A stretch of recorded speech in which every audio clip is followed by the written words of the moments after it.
오늘 우리에게 주시는 하나님의 말씀은 사도행전 2장 46절에서 47절까지 말씀입니다. 신약성경 190페이지입니다. 사도행전 2장 46절에서 47절까지 말씀 우리 함께 읽겠습니다. 날마다 마음을 같이하여 성전에 모이기를 힘쓰고 집에서 떡을 떼며 기쁨과 순전한 마음으로 음식을 먹고 하나님을 찬미하며 또 온 백성에게 칭송을 받으니 주께서 구원받는 사람을 날마다 더하게 하시니라. 아멘. 예루살렘 찬양대에 찬양 있겠습니다.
아름다운 찬양 감사합니다. 오늘도 주의 성전에 올라온 여러분에게 하나님의 은혜가 함께 하시기를 주님의 이름으로 축복합니다. 저는 목회를 하면서 가장 중요하게 여기는 것이 있는데요, 그것은 뭐냐면 건강한 교회를 세워가는 것입니다. 교회가 건강해지면 그 안에서 신앙생활하는 성도들의 신앙도 건강해지고 행복하게 신앙생활할 수 있겠구나, 이런 확신이 있었기 때문에 무엇보다도 마지막 시대에 건강한 교회를 세워나가야 되겠다. 교회가 건강해지면 하나님께서 그 교회에 복을 내려주시고 그 성도들이 모여있는 가정도 건강해지고 또 그 성도의 인생도 하나님께서 동행하시기에 건강한 인생이 될 수가 있다, 이런 확신이 있었기 때문에 어떻게 되었든 건강한 교회를 세워나가야 되겠다, 이런 마음을 가지고 늘 기도하면서 목회를 했습니다. 물론 우리가 인생을 살다 보면 힘들고 어려운 순간을 만날 때가 있어요. 그럼에도 불구하고 건강한 신앙을 가지고 있는 사람은 인생에 다가오는 여러 가지 시험과 유혹과 고통이 아무런 문제가 되지 않습니다. 얼마든지 신앙 안에서 넉넉하게 이겨낼 수 있기 때문에 그렇습니다. 그래서 오히려 그 힘들고 어려운 순간에 살아계신 하나님을 만나게 되고 그 하나님 앞에 더 가까이 나아가면서 항상 기뻐하고 범사에 감사할 수 있는 신앙의 삶을 살아가게 됩니다. 어떤 사람이요? 건강한 신앙을 가지고 있는 사람, 그리고 건강한 신앙을 가지고 있는 성도들이 모여있는 건강한 교회, 그런 교회는 어떤 악한 사탄의 세력도 쓰러뜨릴 수 없는 굳건한 교회가 될 수가 있습니다. 그러면 여러분들 어떤 교회가 건강한 교회일까요? 성경에 보게 되면 성경에서 가장 건강한 교회의 모습을 보여주는 교회가 있는데 그 교회가 바로 초대교회입니다. 하나님께서 이 지상 가운데 최초로 세우셨던 주님의 교회 예루살렘 교회가 성경에 등장하는 가장 건강한 교회의 모습을 보여주고 있습니다. 그래서 우리가 이 초대교회의 모습을 닮아가게 되면 우리 북의 제일교회도 건강한 교회가 될 줄 믿습니다. 할렐루야. 건강한 교회가 되면 하나님의 은혜가 우리에게 흘러오게 되어 있고요, 그 은혜가 우리의 가정과 우리의 인생 가운데 흘러가게 되어 있습니다. 그래서 제가 부임하고 나서 오늘 주일날 6번째 설교를 하고 있는데요, 중간에 맥주감사 절기를 제외하고 초대교회 예루살렘 교회에 대해서 집중적으로 그리고 구체적으로 설교를 하고 있습니다. 왜 그럴까요? 왜 제가 계속해서 초대교회 예루살렘 교회에 대해서 설교하고 있을까요? 저는 우리 북의 제일교회가 건강한 교회가 되기를 소망합니다.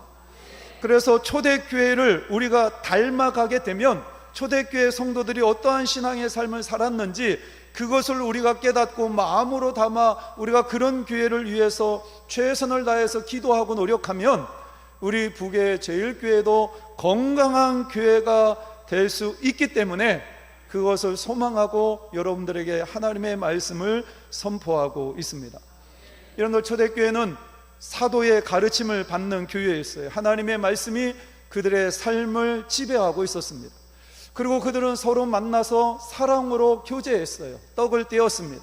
서로 용서하고 이해하고 사랑으로 품어주고 서로 섬기고 서로 세워주면서 아름다운 공동체를 만들어 갔습니다. 그리고 그들은 오로지 기도하는 데 집중했습니다. 악착같이 끈질기게, 할렐루야, 그는 그들의 기도의 싸움에서 절대로 물러나지 않았어요.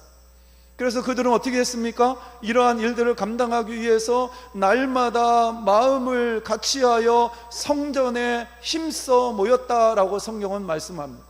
그들의 마음은 하나가 되었어요. 분주하고 바쁘고 또 때로는 그 당시에 기독교가 굉장히 핍박을 받던 그러한 시간이잖아요. 그럼에도 불구하고 그들은 마음이 온전히 하나 되어져서, 야, 우리 힘들고 어렵지만 모여야지, 자꾸 교회에 모여서 하나님 앞에 예배 드려야지, 그러면서 마음이 온전히 하나 되어 최선을 다해서 그들은 성전에 모여서 하나님 앞에 기도하는 공동체였습니다. 여러분들, 중요한 것은 뭐냐면 그런 교회가 되기 위해서 그들은 날마다 모였는데 그들의 마음 가운데 어떤 마음이 있었을까요? 그들의 마음의 중심에 누가 있었을까요? 하나님이 계셨던 거예요. 마음의 중심에 하나님이 계셨기 때문에 마음의 중심에 세상이 있는 것이 아닙니다. 내 자신이 나를 지배하는 게 아니에요. 하나님이 내 마음의 중심에 있으니까 하나님의 은혜를 갈망하게 되는 거예요.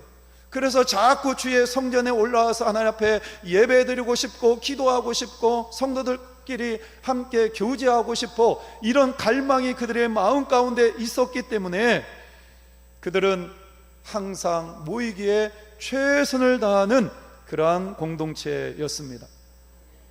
제가 서울 서강교회에 있을 때요, 전담 전도사로 있었죠.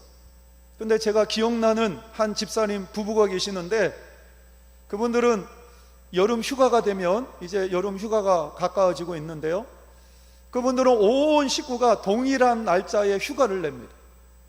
시간과 날짜를 맞춰가지고 시간을 내서 휴가가 딱 되면 인천공항으로 달려가는 것이 아니라 기도원으로 가요. 온 식구가 기도원을 올라가는 거예요. 그래서 그곳에서 하나님 앞에 예배드리고 하루 종일 기도하고 하나님의 은혜 가운데 충분히 거하다가, 그러니까 하나님을 갈망하는 마음이 그들 가운데 있는 거예요. 그들의 마음의 중심에 누가 있었기 때문에요? 하나님이 계시기 때문에, 하나님의 은혜를 갈망하는 마음이 있었기 때문에 그들은 일부러 1년에 한 번뿐인 휴가, 그 휴가를 온 가족이 함께 내어서 기도원에 올라가서 하나님 말씀 듣고 기도하고 은혜 받고 내려왔던 거예요. 여러분들, 얼마나 아름다운 모습입니까? 여러분은 지난 한 주 동안 얼마나 모이셨습니까? 여러분들, 지난 한 주 동안 여러분들 모이는데 얼마나 최선을 다하셨습니까? 지난주에 우리 교회에서 임직식이 있었죠. 한 주 동안에 여러 목사님을 뵙고 장로님들 많이 뵀는데 하나같이 하시는 말씀이 뭐냐면, 임직식이 굉장히 은혜로웠다, 그리고 임직식이 참 감동적이었다, 이렇게 이야기를 하시더라고요. 물론 뭐 제 앞에서 안 좋은 소리 할 수 있겠어요? 다 좋다고 얘기하지. 근데 그분들의 얘기가 참 은혜롭고, 그 다음에 아주 심플하게 임직식이 잘 진행이 되고, 어떤 경우에는 참 감동적이었다, 이렇게 이야기를 하셨어요. 근데 여러분들, 하나님께서 왜 이 시점에 11명의 임직자를 우리 교회에 세우도록 하셨을까요? 임직자들이 지금 해야 될 가장 중요한 일이 뭘까요? 우리 임직자들은 최선을 다해서 먼저 모이셔야 합니다.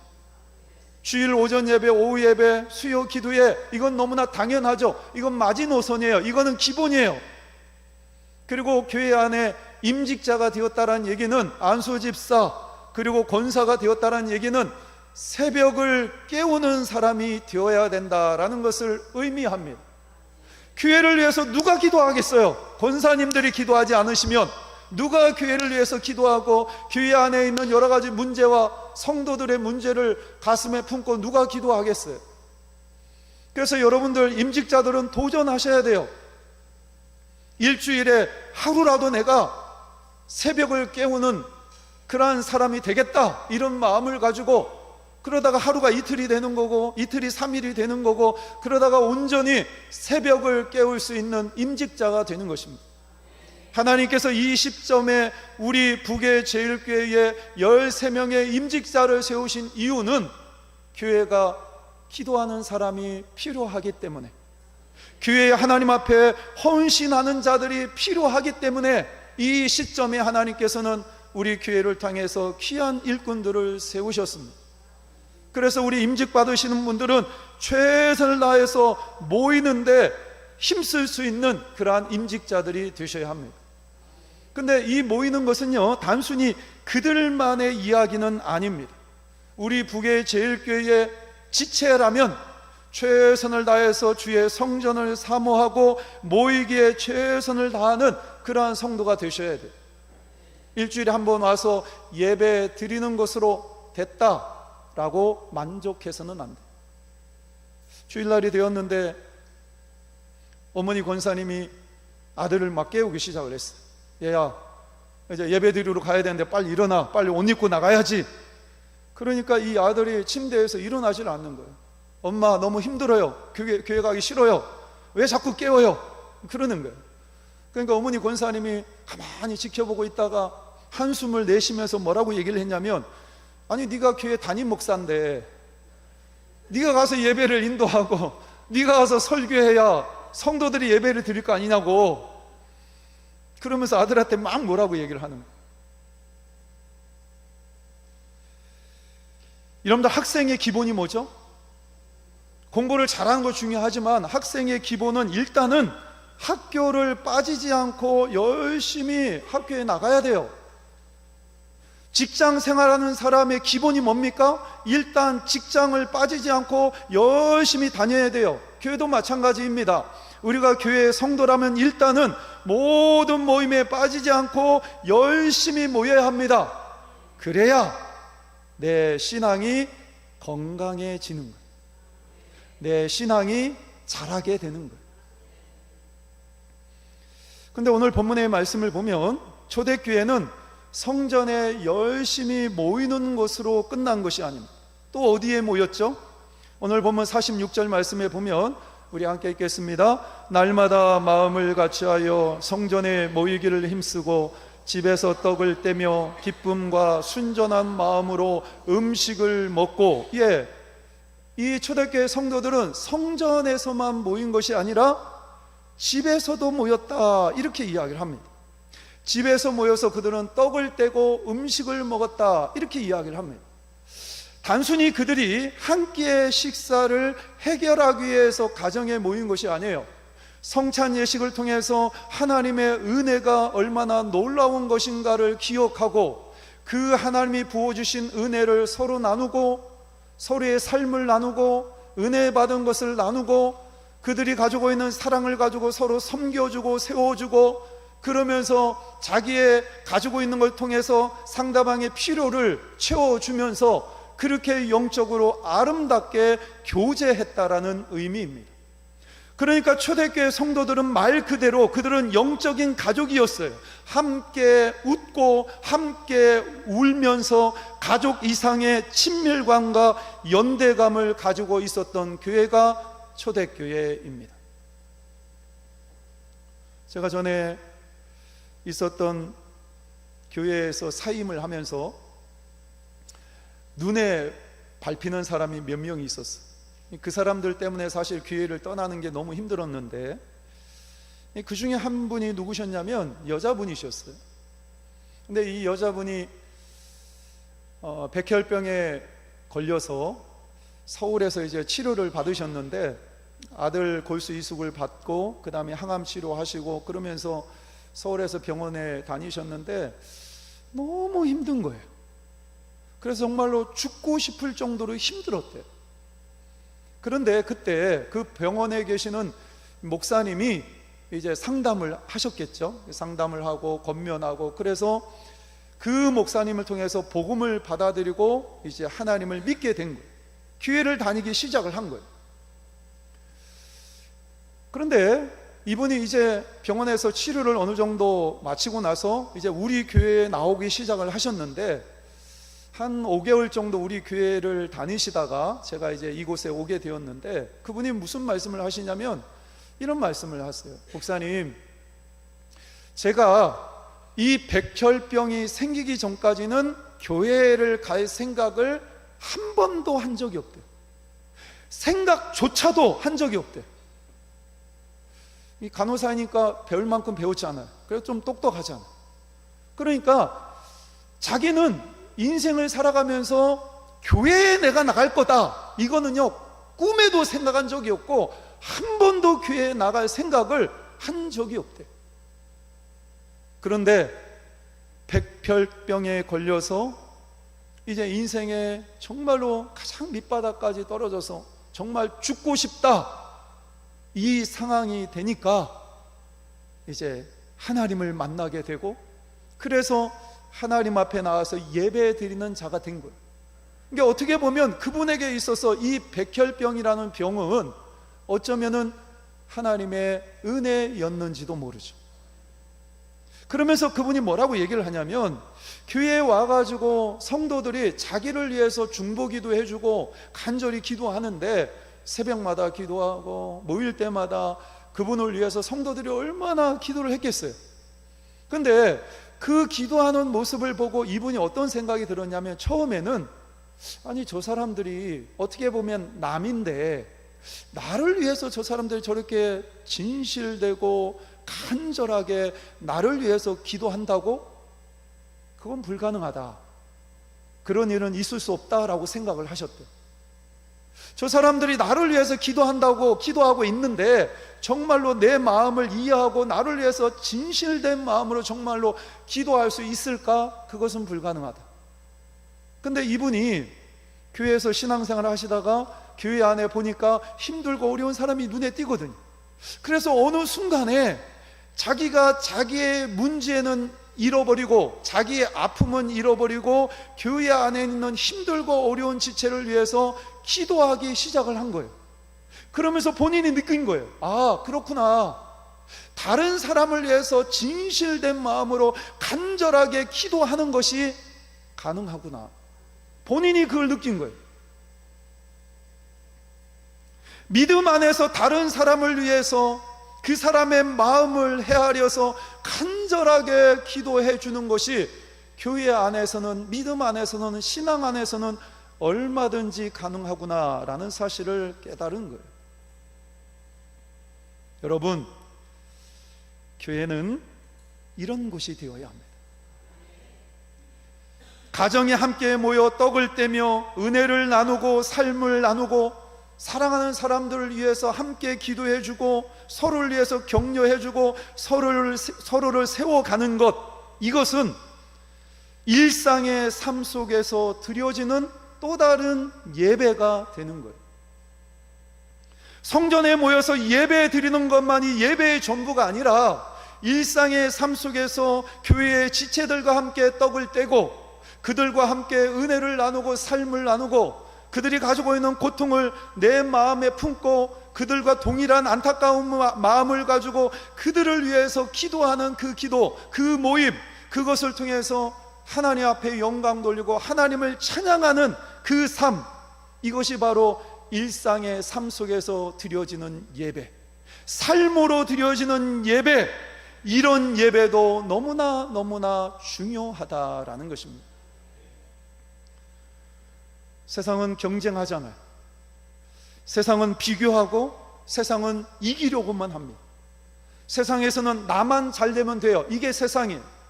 그러나 교회는 먼저 형제 자매를 생각하고 이해 타산을 떠나서 다른 사람을 먼저 생각하고 섬겨주고 그 사람의 필요가 있다면 그 사람의 필요를 먼저 생각하면서 주님의 사랑으로 그 사랑을 베푸는 것, 여러분들 이것이 교회이잖아요.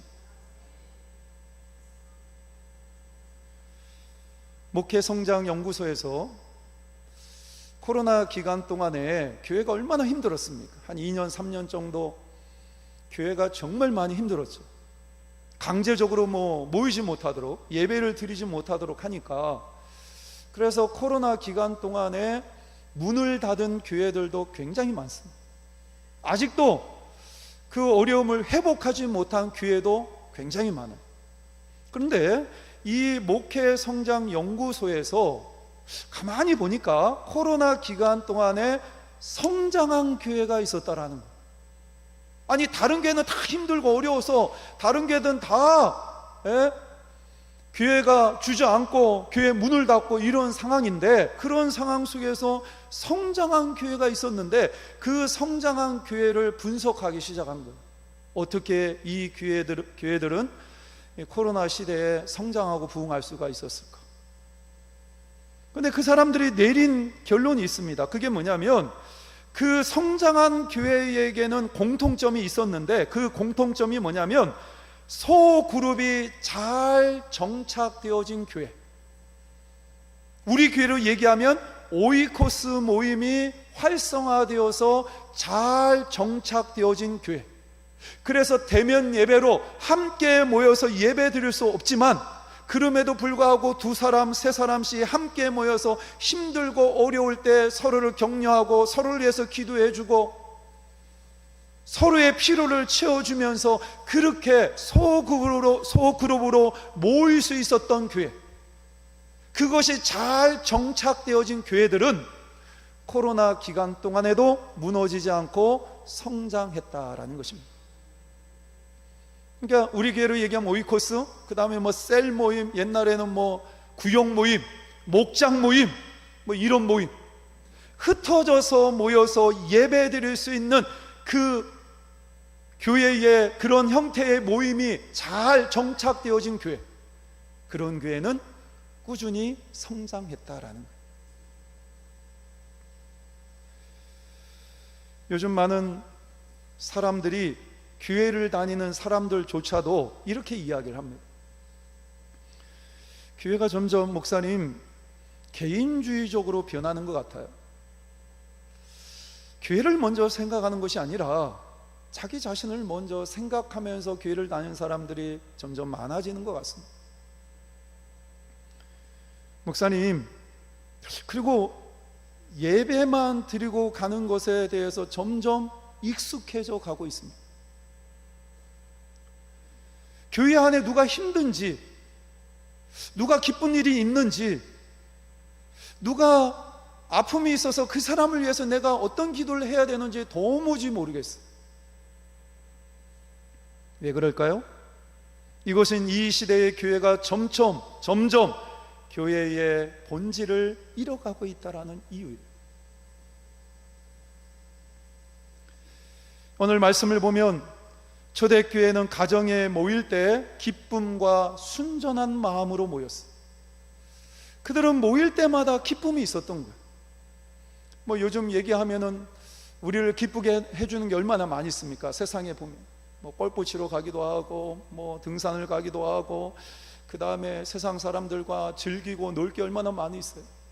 그런데 그 어떤 모임보다, 그곳에 가서 누리는 기쁨보다 사랑하는 성도들이 가정 안에서 모여서 떡을 떼고 음식을 나누고 함께 교제하는 것이 초대교회 성도들에게는 최고의 기쁨이었습니다. 할렐루야. 그들은 순전한 마음으로 모인 거예요. 이해 타산을 따지지 않았어요. 저 사람을 만나서 나에게 유익한지 아니면 나에게 손해를 보는지 이런 거 따지지 않았어요. 세상 사람들은 그런 걸 따지잖아요. 그래서 사람을 골라 만나잖아요. 그런데 초대교회 성도들은 이해 타산이 없었습니다. 머리 굴리지 않았어요. 그냥 교회 안에서 그 사람이 종이든 그 사람이 주인이든 가리지 않고 서로 자신의 삶을 나누고 은혜를 나누고, 그리고 자기가 가지고 있는 것들을 아낌없이 나누는 공동체였어요. 시기하거나 질투하지 않았어요. 저는 목회하면서 조금 황당할 때가 있는데, 가끔 이 어떤 가정이 힘들어서 그 가정에 자꾸 찾아가죠. 왜? 힘드니까. 가서 예배드리고 기도해야 되니까. 힘든 가정이 있으면 가서 자꾸 예배드리고 그 사람을 위해서 기도해드리고 이러는데, 그것을 보고 시기하고 질투하는 사람이 있더라. 아이, 목사님은 그 집만 가신다.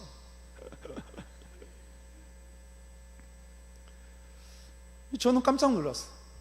근데 여러분들, 초대교회는 그러지 않았다라는 거예요. 그냥 사랑하고 그냥 섬겨주고 그냥 나누는 거예요. 슬픈 일이 있으면 함께 울어주고, 기쁜 일이 있으면 야 정말 잘됐다 축하한다 그러면서 함께 웃어주고. 여러분들, 건강한 교회의 특징이 뭐냐면 결국은 두 날개가 건강한 교회입니다. 주의 성전에서 드려지는 공적인 예배와 가정에서 삶으로 드려지는 소그룹 예배가 살아있을 때에 두 날개를 가지고 교회는 건강하게 비상할 수 있는 거예요. 그래서 오늘 본문의 말씀을 보면 초대교회에 어떤 일들이 일어났습니까? 오늘 47절 말씀을 함께 읽겠습니다. 하나님을 찬미하며 또 온 백성에게 칭송을 받으니 주께서 구원받는 사람을 날마다 더하게 하시니라. 할렐루야. 저는 이런 교회를 꿈꾸고 있습니다. 이 말씀을 읽을 때마다 막 가슴이 뜨거워져요. 저는 우리 북의 제일교회가 이런 교회가 되기를 소망합니다. 세상 사람들은요, 교회를 항상 주목해요. 그리고요, 교회를 평가합니다. 여러분들, 요즘 세상 사람들이 교회를 평가할 때 어떤 평가를 내릴까요? 가만히 보면 세상 사람들은 굉장히 요즘 냉소적이에요, 교회에 대해서. 그리고 굉장히 부정적으로 교회를 평가합니다. 여러 가지 이유가 있죠. 요즘은 뭐 유튜브라든가 그 다음에 인터넷이라든가 이런 것들이 굉장히 많이 활성화되니까 세상에 벌어지는 모든 일들을 사람들이 휴대폰을 통해서 다 보고 있어요. 교회에 여러 가지 안 좋은 일들이 그들은 날마다 그냥 검색만 하면 다 눈에 들어오는 거예요. 대표적인 얘기가, 큰 교회들이 뭐 세습을 하거나 이런 문제들이 있잖아요. 아버지가 그 교회 담임 목사였는데 오랫동안 그 교회를 섬기고 그 교회를 개척했기 때문에 아들이 그 아버지를 이어서 담임 목사가 되어야 된다. 뭐 일부 교회 안에 있는 사람들은 이해하는 사람도 있지만 세상 사람들의 눈으로 바라봤을 때는 그게 이해가 안 되는 거예요. 아니, 교회는 하나님의 것이잖아요. 사람의 것이 아니잖아요. 그런데 어떻게 무슨 세상의 기업도 아니고, 아버지가 목회하다가 아버지 은퇴한다고 아들 4명 와가지고 교회를 이어받아서, 세상 사람들은 그게 도저히 이해가 안 되는 거예요. 우리보다 더 잘 알아요.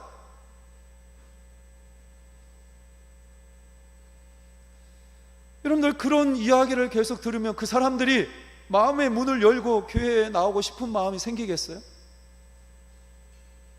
심각한 것은 교회들이 그런 일들이, 여러 가지 안 좋은 일들이 있음에도 불구하고 세상 사람들 별로 신경 쓰지 않는 것 같아요. 그런데 오늘 본문의 말씀을 보십시오. 초대교회는 어떻게 했습니까? 세상 사람들에게 칭송을 받으니, 할렐루야, 세상 사람들에게 인정받았던 거예요. 세상 사람들이 초대교회를 바라봤을 때 너무나 매력적으로 보였던 거예요.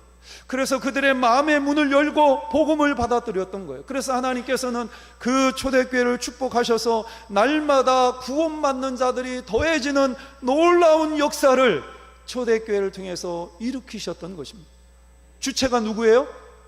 교회 그 안에 있는 성도들이 열심히 전도하고 열심히 복음 전하고, 그래서 구원받는 자들이 더해지는 것이 아니라 주께서 구원받는 자들을 더하게 하시니라. 할렐루야.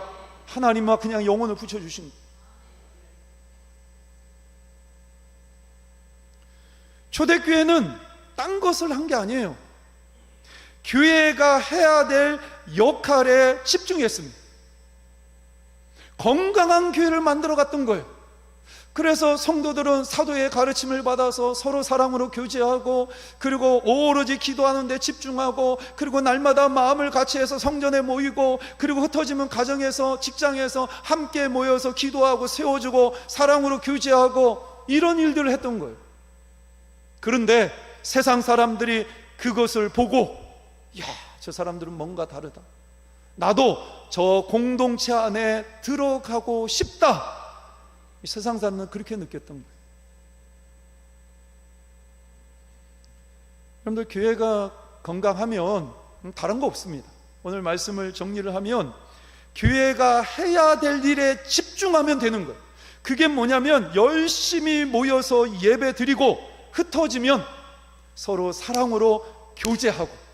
이게 가정 안에서만 머물러 있어서는 안 돼요. 가정 안에서만 우리가 그런 삶을 사는 것이 아니라 여러분들이 가야 될 학교나 여러분들 직장에서, 그리고 여러분이 머무는 공동체 안에서 사랑으로 섬기는, 삶으로 드려지는 예배를 우리가 살아낼 때 세상 사람들은 우리를 통해서 살아계신 하나님을 만나게 되는 거예요.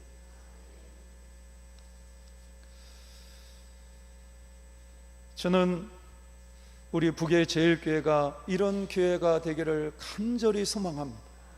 저는 오늘 본문의 말씀을 볼 때마다 막 가슴이 뜨거워져요. 하나님, 제발 우리 북의 제일교회 성도들이 교회를 사랑해서 머물고 싶은 교회가 되고, 전도하고 싶은 교회가 되고, 더 나아가서 교회 주변에 있는 세상 사람들이 우리 교회를 바라보면서, 야, 저 북의 제일교회 한번 가보고 싶다. 그래서 하나님께서 이 북의 제일교회를 주목하시고 영혼을 붙여주시는 교회, 그래서 날마다 구원받는 자들이 더해지는 교회, 여러분들 얼마나 가슴이 뜨거우세요. 이런 교회가 북의 제일교회가 될 줄 믿습니다. 하나님은 우리 북의 제일교회가 그런 교회가 되기를 간절히 원하십니다. 믿음으로 오늘 하나님이 주신 말씀을 붙잡고 여러분과 함께 이런 북의 제일교회를 만들어 가시는 동역자가 바로 여러분들이 되었으면 좋겠습니다.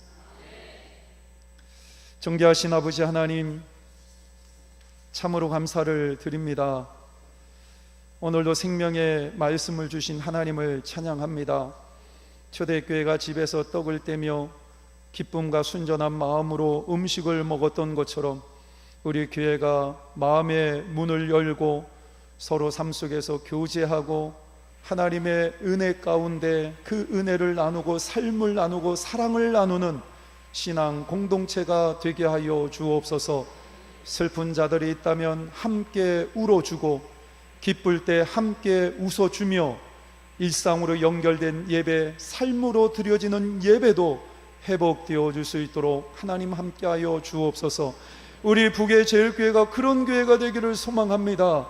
우리 주변에 있는 세상 사람들이 우리 교회를 바라보며 칭송하게 하게 하시고, 그래서 하나님께서 구원받는 자들을 날마다 더해주시는 그런 교회가 되게 하여 주옵소서. 교회의 주인이신 예수 그리스도의 이름으로 간절히 기도하옵나이다. 아멘.